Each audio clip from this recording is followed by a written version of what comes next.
Hola a todos, soy Juan Pablo Borda, docente de salud mental y psiquiatría de la Universidad Alexander von Humboldt, y en esta clase vamos a revisar la salud mental perinatal.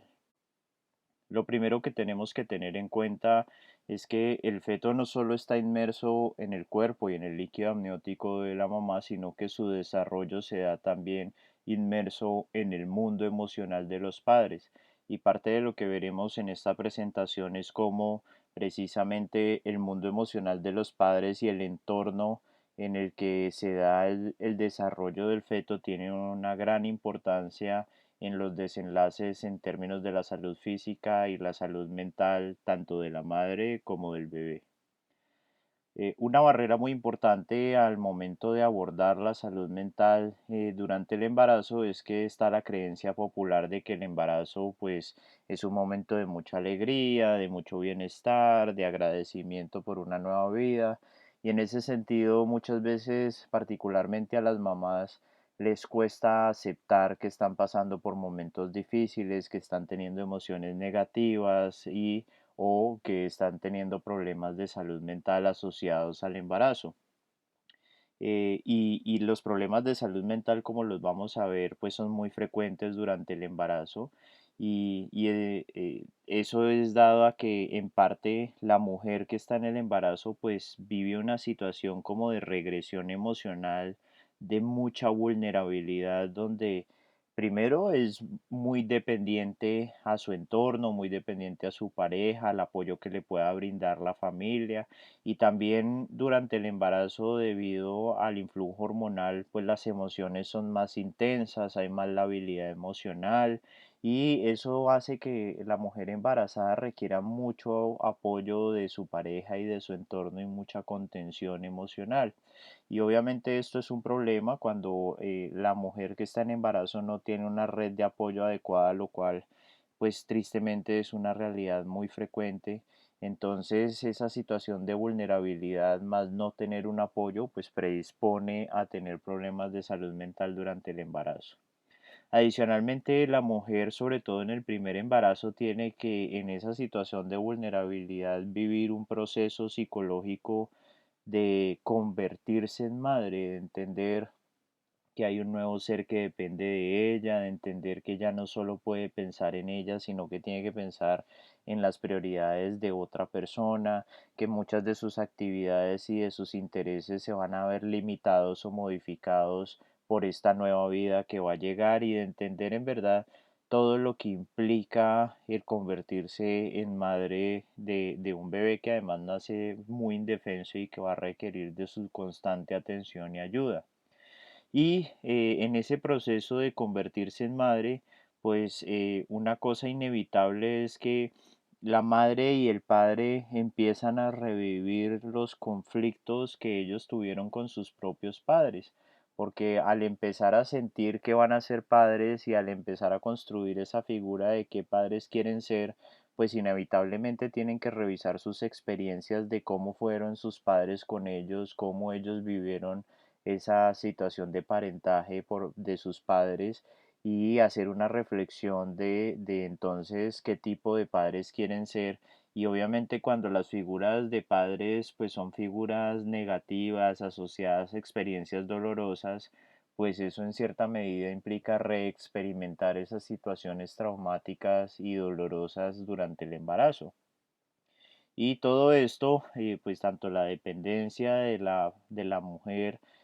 hacia su entorno, como el revivir estos conflictos, pues puede generar muchas tensiones entre la familia nuclear, o sea, la madre y su pareja, con la familia extendida, particularmente con los abuelos. Adicionalmente, los abuelos en algunas ocasiones empiezan a dar consejos de cómo manejar las situaciones, de qué se debe hacer, con una visión desde su historia de vida, y eso muchas veces choca con las visiones de la familia nuclear. Entonces fíjense que pues el embarazo obviamente es un proceso muy complejo donde no solo está el bienestar y la alegría, sino que están todos estos factores que pueden llegar a generar una tensión importante. Ahora, todo este estrés puede modificar el fenómeno programación epigenética intrauterina eh, que en cierta medida va a determinar el desarrollo del feto y los desenlaces durante el embarazo. Y además de lo que hemos venido hablando, pues hay que señalar que los cambios sociodemográficos y culturales que hemos discutido en otras clases, la urbanización de las personas que se van cada vez más a vivir a centros urbanos, la fragmentación de la familia donde cada vez es más frecuente que la mujer embarazada tenga menos apoyo de su familia extendida y que viva solo con su pareja, la pobreza y la vulnerabilidad psicosocial en los entornos, digamos, de mucha depresión económica y social, la disponibilidad de sustancias psicoactivas, también el rol de la mujer en esta sociedad moderna, donde además de ser madre, tiene que ser exitosa profesionalmente y además tiene que ser modelo de televisión. Entonces todo eso pues ha generado o favorece la aparición de un estrés importante durante el embarazo y eso también se asocia a una alta prevalencia de los problemas de salud mental durante el embarazo. Fíjense que la incidencia de trastornos depresivos perinatales es hasta del 20%, eso implica que una de cada cinco mujeres lo va a tener. Y también los problemas de ansiedad son muy frecuentes. De hecho, el trastorno depresivo durante el embarazo es la comorbilidad más frecuente de todo el embarazo y esta incidencia es mucho mayor que la de cualquier complicación perinatal, que es mayor que la preeclampsia, es mayor que la diabetes estacional. Entonces, fíjense la importancia que tiene esto en términos de la carga de enfermedad y de las implicaciones para la población general. Sobre todo porque estos trastornos y el estrés psicosocial, eh, el que puede estar expuesto a la madre, pues aumenta el riesgo de muchas complicaciones durante el embarazo, aumenta el riesgo de parto prematuro, aumenta el riesgo de que la mamá presente preeclampsia, aumenta el riesgo de que el bebé al nacer tenga bajo peso, aumenta el riesgo de diabetes gestacional. Entonces, no solo por el malestar y el deterioro de la calidad de vida que puede tener estos trastornos mentales, sino también por las implicaciones que tiene para la salud general de la mamá y el feto, pues se debería considerar y se debería abordar los problemas de salud mental durante el embarazo con mucho juicio, digamos, y de manera muy minuciosa. Pero ¿por qué se da esta relación entre el estrés psicosocial, los problemas de salud mental y los problemas de salud en la madre y en el feto? Pues en parte tiene que ver con esta enzima, porque normalmente la mujer durante el embarazo presenta unos niveles un poco mayores de cortisol, pero esta enzima se expresa en la barrera placentaria y lo que hace esta enzima es desactivar el cortisol para que no pasen tanto a el feto y entonces el feto durante el embarazo siempre tiene unos niveles de cortisol menores que los de la madre. Y lo que sucede durante el estrés psicosocial y durante la depresión y la ansiedad es que no solo la madre tiene un aumento de los niveles de cortisol aún mayores a los que se generan fisiológicamente en el embarazo,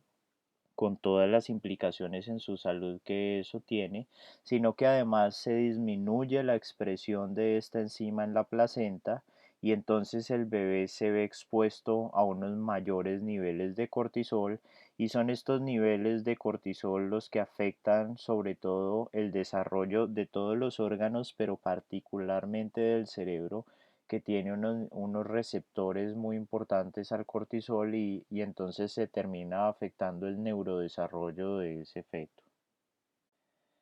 Y es por eso que muchos de los problemas de salud mental en el embarazo se asocian a un bajo peso al nacer. Y el problema es que el bajo peso al nacer se ha visto que está correlacionado con el deterioro de las funciones ejecutivas el aumento de la reactividad del bebé cuando nace a las emociones negativas, o sea, las emociones negativas son mucho más intensas y generan una respuesta motora mucho mayor. Y también estos bebés que nacen con bajo peso al nacer tienen un mayor riesgo a lo largo de su vida de presentar síntomas psicóticos. Eh, de hecho, una disminución del peso al nacer por debajo de una desviación estándar se ha demostrado que aumenta 14% el riesgo de presentar alteraciones comportamentales, bien sea trastorno oposicionista desafiante, trastornos de conducta, trastorno de déficit de atención, hiperactividad durante la niñez. Y en una cohorte en Escandinavia donde hicieron un seguimiento poblacional muy grande de los niños, se evidenció que los niños que nacían con bajo peso al nacer tenían un mayor riesgo de presentar diferentes problemas de salud mental como la esquizofrenia, el abuso de sustancias, el trastorno de ansiedad y los trastornos somatomorfos. Entonces, fíjense, por ejemplo, en este estudio cómo los altos niveles de depresión materna durante el embarazo se asocian a adelgazamientos de la corteza cerebral en diferentes áreas, que en esta gráfica está representado como las áreas azules que comprometen diferentes partes del sistema nervioso del feto. En este otro estudio se ve como no solo la depresión como una enfermedad mental o el trastorno de ansiedad como una enfermedad mental, sino que el estrés materno en general se asocia también a una reducción en la grosor de la corteza cerebral del recién nacido en diferentes áreas. Vemos cómo se ve comprometido de nuevo el lóbulo prefrontal, el lóbulo temporal, también el cerebelo y partes del lóbulo occipital. Entonces, fíjense cómo también el estrés en general afecta estas diversas áreas cerebrales.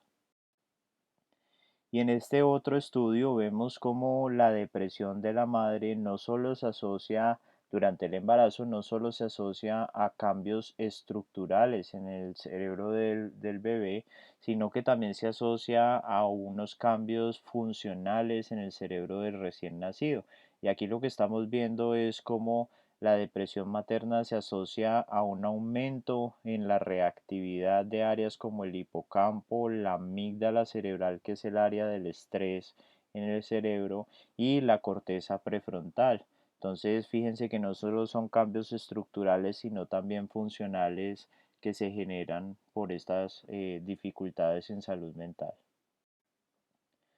Entonces, para resumir, podemos decir que los trastornos depresivos durante el embarazo, los trastornos de ansiedad, pero también el estrés psicosocial en general, bien sea potenciado por una disfunción familiar severa, pero también, o una pobre red de apoyo, pero también por una situación de vulnerabilidad psicosocial, de pobreza, de desigualdad económica y social, todo eso va a generar un aumento de los niveles de cortisol tanto en la madre como en el feto. En el feto esos aumentos del niveles de cortisol se da por una disminución en la expresividad de enzimas que bloquean los corticoides en la barrera fetoplacentaria y esto se asocia a un bajo peso al nacer y a unos cambios estructurales y funcionales en el sistema nervioso central del bebé que lo predisponen a tener dificultades en su neurodesarrollo y a tener mayor probabilidad de presentar problemas de salud mental a lo largo de su vida. Pero entonces la pregunta es, frente a este panorama, ¿qué podemos hacer nosotros como médicos y cómo podemos abordar estas dificultades en salud mental? Y para responder esa pregunta tenemos que entender varios factores en la relación entre la práctica de la ginecobstetricia y la salud mental. Muchas mujeres consideran que su médico tratante es el ginecólogo y el ginecólogo en muchos casos coordina la atención en salud de las mujeres Y obviamente en el caso de una mujer embarazada, pues la relación con el ginecólogo es mucho más estrecha y se considera su médico tratante. Y asimismo los ginecólogos, hasta el 50% de los ginecólogos se consideran como los médicos tratantes de los pacientes que ven, independiente de que no estén embarazadas, y coordinan mucha de la atención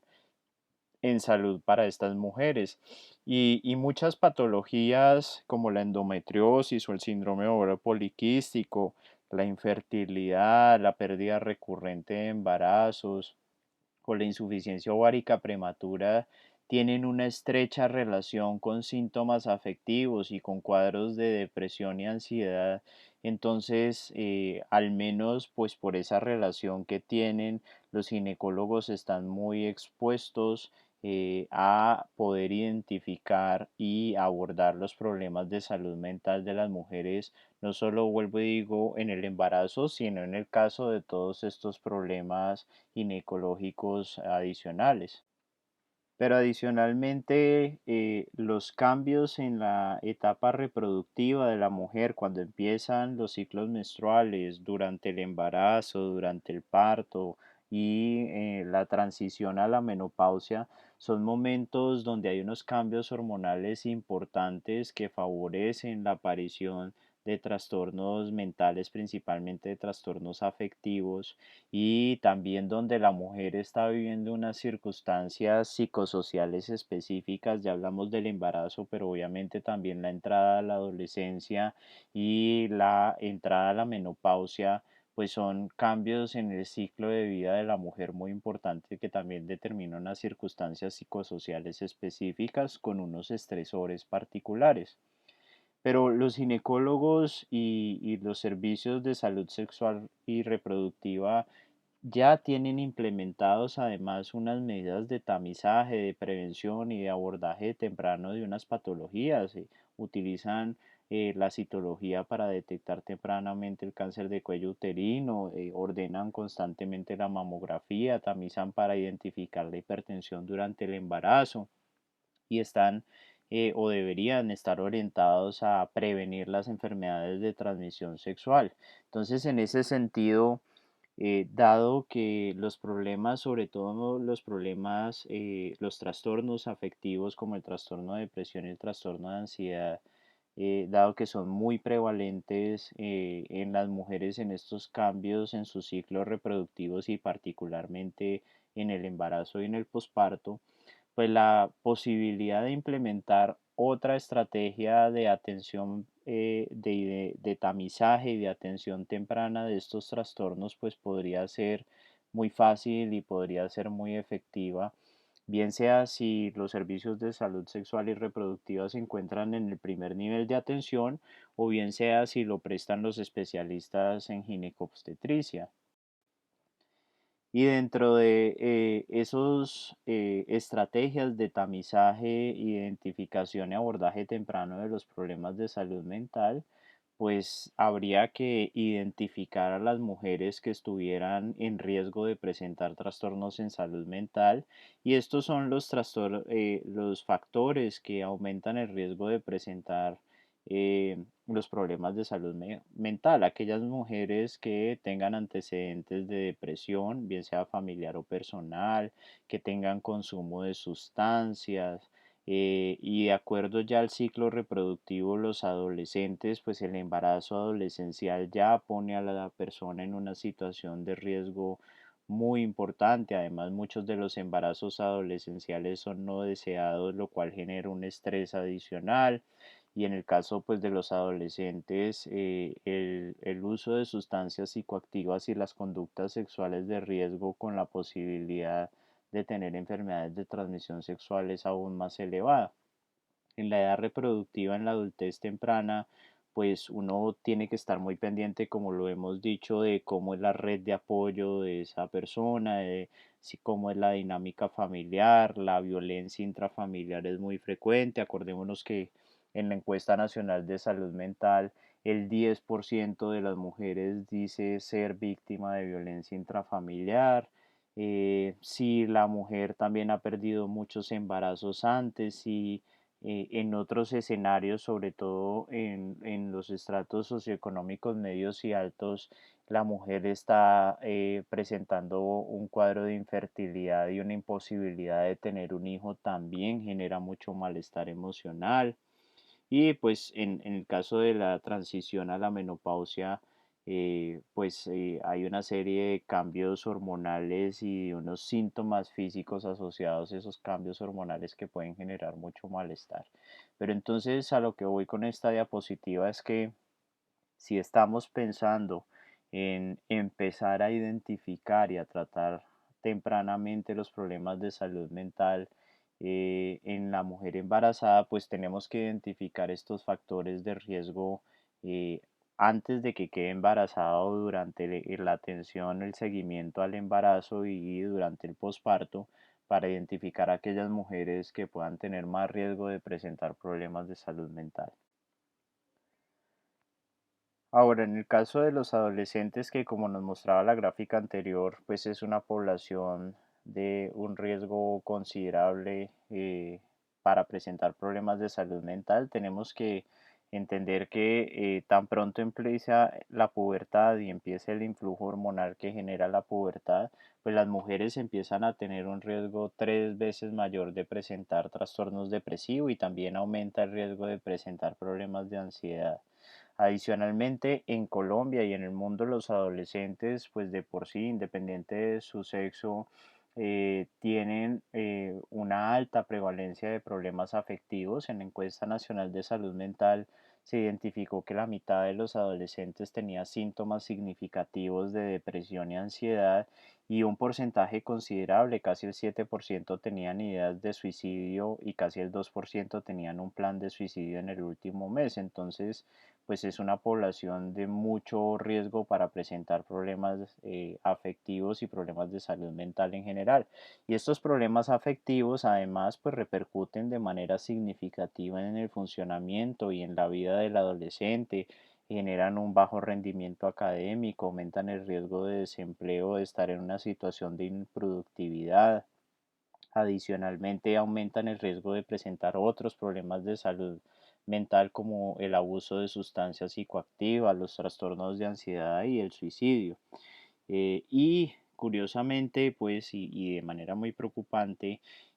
aquellas madres adolescentes que presentaron síntomas depresivos durante el embarazo y el posparto tienen un riesgo aún mayor de presentar en los siguientes 2 años un nuevo embarazo. Entonces, pues esto implica que hay que estar muy pendiente de las madres adolescentes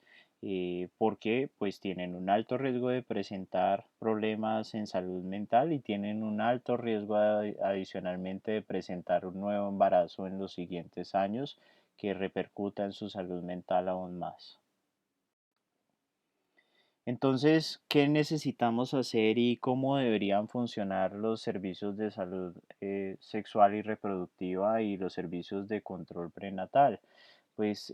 las características claves que se deberían implementar para construir un programa de identificación temprana y abordaje en salud mental dentro de estos servicios tiene que ver con tamizar para los principales problemas de salud mental ahí en el servicio mientras la persona hace sus controles. Debe hacerse esfuerzos importantes para involucrar a las personas, a los pacientes que se identifiquen que tienen problemas de salud mental en un tratamiento, brindando una psicoeducación cercana y brindando en ese mismo servicio ojalá un tratamiento farmacológico e intervenciones psicoterapéuticas, porque si la única respuesta que damos es remitir al psiquiatra, pues lo que termina sucediendo es que muchas de las pacientes identificadas no consultan al psiquiatra por todo el estigma que hay en salud mental, no inician el tratamiento y entonces nunca reciben atención en salud mental. Y esta es una recomendación de la Asociación Norteamericana de Ginecobstetricia que dice que les recomienda a todos los ginecólogos obstetras y en ese sentido pues a los médicos generales también que participan en los servicios de salud sexual y reproductiva en el primer nivel de atención, que consideren por favor la implementación de un cuidado eh, para la depresión, ojalá y también para otros problemas de salud mental frecuentes como la ansiedad y el consumo de sustancias psicoactivas, que incluya todos estos componentes, no solo la identificación por medio del tamizaje, sino también el brindar un tratamiento farmacológico, el que tengan las mujeres la posibilidad de recibir una ayuda psicoterapéutica y no simplemente que apliquen la escala de tamización y remitan al psiquiatra porque eso no se ha demostrado tan efectivo y como les digo, muchas mujeres por diversos factores se quedan por fuera de la atención en sus problemas de salud mental. Esta es la escala PHQ-9, que es una escala que nos permite identificar de manera muy fácil el trastorno depresivo mayor. Fue desarrollada por la Organización Mundial de la Salud y tiene estas nueve preguntas que básicamente indagan todos los síntomas depresivos de manera muy organizada, qué tantos síntomas depresivos ha tenido la persona en las últimas 2 semanas y es una manera muy fácil de poder identificar aquellos pacientes con depresión. Y este es el ejemplo de uno de los algoritmos que nos permite orientar el tratamiento. Entonces, a todas las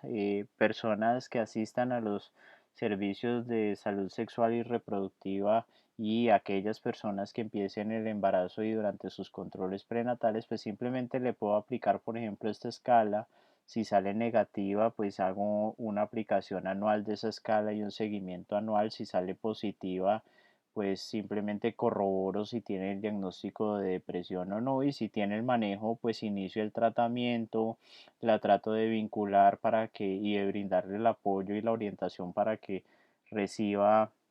atención por psiquiatría también y en los casos de depresión leve a moderada pues le brindo un acompañamiento psicoterapéutico dentro del servicio y en los casos de depresión severa le inicio el tratamiento mientras lo refiero al psiquiatra para que el psiquiatra si puede también participe de la supervisión y del acompañamiento del tratamiento. Pero entonces la respuesta no es solo lo remito al psiquiatra y ya, sino que inicio el proceso terapéutico dentro del servicio, bien sea psicoterapéutico remitiendo a psicología ahí dentro del servicio o bien sea pues farmacológico y todos los médicos y ginecobstetras están en la capacidad de iniciar ese tratamiento. Si no considero que tiene un trastorno depresivo mayor la mujer, pues simplemente considero que tiene unos síntomas subsindromáticos de depresión, pues un malestar emocional importante sin que llegue a ser un trastorno depresivo mayor y le brindo un acompañamiento psicosocial con psicología o trabajo social y con una consulta regular para discutir los diferentes factores que estén generando ese estrés y ese malestar emocional. Y para terminar, vamos a discutir brevemente el uso de psicofármacos en el embarazo. Lo primero que tenemos que tener en cuenta es que para los trastornos afectivos, depresión y ansiedad, el apoyo psicosocial y el apoyo psicoterapéutico son la primera línea. Como lo hemos venido discutiendo, muchos de esos síntomas afectivos están en el contexto de una vulnerabilidad psicosocial, entonces mucho del malestar emocional puede disminuir o controlarse completamente con un apoyo psicosocial y psicoterapéutico en el servicio de salud sexual y reproductiva. Pero si fuera a requerir la mujer un manejo psicofarmacológico, hay que tener en cuenta unos principios básicos. Lo primero es que durante el embarazo hay que evitar los anticonvulsivantes, porque los anticonvulsivantes de todos los psicofármacos son los que mayor riesgo teratogénico tienen. Entonces, a toda costa hay que evitar el uso de anticonvulsivantes y si la mujer está recibiendo anticonvulsivantes hay que evaluar por qué lo está recibiendo, cuál es la indicación para ese medicamento y tratar de cambiarlo a otro tipo de medicamentos. Entonces, si tiene un trastorno afectivo bipolar, tenía ácido valproico, pues debo tratar de cambiarlo a otro tipo de medicamentos que funcionen como estabilizadores del ánimo, pero que no sean anticonvulsivantes.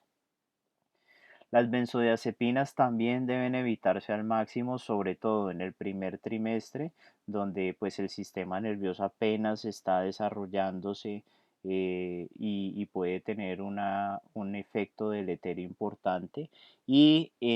cuando está muy cercano al parto, también hay que tener mucho cuidado con las benzodiazepinas porque puede generar una depresión neurológica y respiratoria en el feto que dificulte su proceso de adaptación una vez se concluya con el parto. Entonces hay que tener mucho cuidado con el efecto sedante de las benzodiazepinas en el bebé cuando va a nacer. En cuanto a los antidepresivos y los antipsicóticos, son relativamente seguros durante el embarazo. No se ha demostrado que tengan un efecto teratogénico. Sin embargo, pues eso no implica que sean completamente seguros. Los niveles de evidencia tampoco son muy buenos para este grupo de medicamentos. Se ha asociado en algunos estudios ambos medicamentos, de pronto a un retardo en el crecimiento intrauterino, a un bajo peso al nacer o de pronto también a un parto prematuro. Sin embargo, pues esa evidencia de que cause, o de la relación de este grupo de medicamentos con estos desenlaces negativos no es muy clara y no se sabe si es que los medicamentos lo causan o si es que los problemas de salud mental por los que las mujeres están recibiendo los medicamentos son los que favorecen este tipo de desenlaces. Entonces, en este grupo de medicamentos lo que uno hace es que uno tiene un balance riesgo-beneficio donde evalúa qué tan necesario es el uso del medicamento y qué tantas son las consecuencias de no utilizar un medicamento. Entonces, si la persona tiene un trastorno afectivo bipolar, está embarazada, le necesito cambiar el ácido valproico, pues le pongo un antipsicótico atípico, supongamos la risperidona, porque pues el riesgo de no manejar el trastorno afectivo bipolar durante el embarazo, que le dio un episodio de manía durante el embarazo, pues exceden mucho al riesgo que implica el uso de la risperidona, que es relativamente segura. Lo mismo para la depresión. Si es una depresión muy severa con un riesgo de suicidio pues importante, pues el riesgo del antidepresivo es mucho menor al riesgo de una depresión muy severa que no está siendo manejada. Entonces hay que hacer ese balance riesgo-beneficio y siempre se debe discutir obviamente con la madre pues estos riesgos, pero también los beneficios del uso de estos medicamentos y por qué se le están indicando. Y en el caso de las gestantes que tienen insomnio o que tienen problemas de ansiedad, unos medicamentos que pueden ayudar para manejar la ansiedad o el insomnio y que son muy seguros durante el embarazo y que no son benzodiazepinas son los medicamentos antihistamínicos, sobre todo los antihistamínicos que tienen mayor potencial de sedación, y en ese caso tanto la hidroxicina como la difenhidramina tienen como un efecto sedante que puede ser muy útil y estos medicamentos son completamente seguros durante el embarazo, entonces también es otra opción que utilizamos frecuentemente.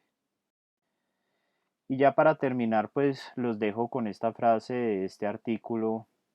donde dice prestar atención a la salud mental y al bienestar emocional de las mujeres tiene beneficio de largo alcance, reduciendo tanto la discapacidad física como social, con el potencial de mejorar los resultados para los niños y para sus familias.